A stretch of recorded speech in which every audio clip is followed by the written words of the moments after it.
In recent years, psychedelic therapy has become very popular to treat depression, anxiety, PTSD, and other conditions that people really struggle with. These forms of treatment are popular, but they can affect INFJ and INFP personality types differently than most of the rest of the population. Find out what you should know before engaging with psychedelics.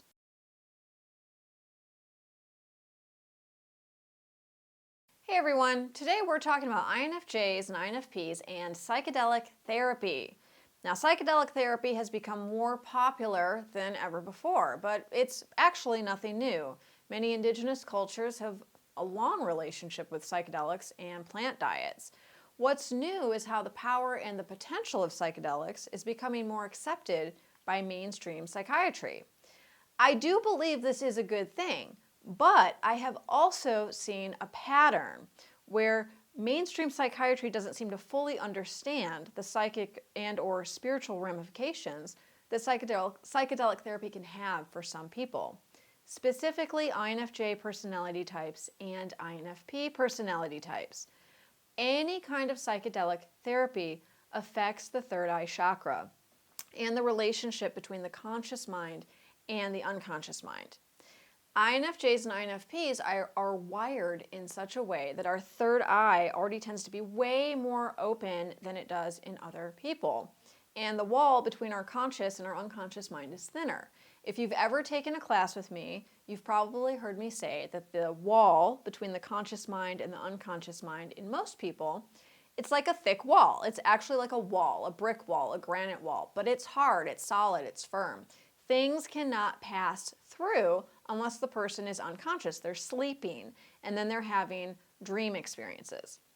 This is not the way it is for INFJs and INFPs. We don't have a thick brick wall or a granite wall. The wall between our conscious mind and our unconscious mind, I talk about it as a jelly wall. So it's there. There is something there dividing the two, but it's jelly, it's porous, it's gelatinous. You can really just stick an arm through and grab stuff from one side and pull it through to the other side pretty easily. So when INFJs or INFPs engage with psychedelics, we usually need a much smaller dose than other people, and we will also experience deeper effects than other people. It's very easy for our third eye to completely blow open, which means it opens fast, and too much raw, unprocessed, unconscious material comes through from our own mind. Or we get too much psychic information coming through about the reality behind the reality, which is a term I picked up from Stephen King. And I love because it really describes the INFJ and INFP experience, I think, like nothing else. There is always a reality behind the reality. So there's this physical reality that we're seeing in the concrete realm, but then there's something behind that. And you will pick up on this when you talk to people and you see that they're hiding something, or you get a certain vibe from them, or you get information about something you just know and you don't know how it's true, but you know it's true. That's the reality behind the reality. Some people might call it the soul plane. Some people might call it the spirit plane. Some people might call it the imaginal realm. They might all be talking about the same place or different facets of this place, but it is the reality behind the reality.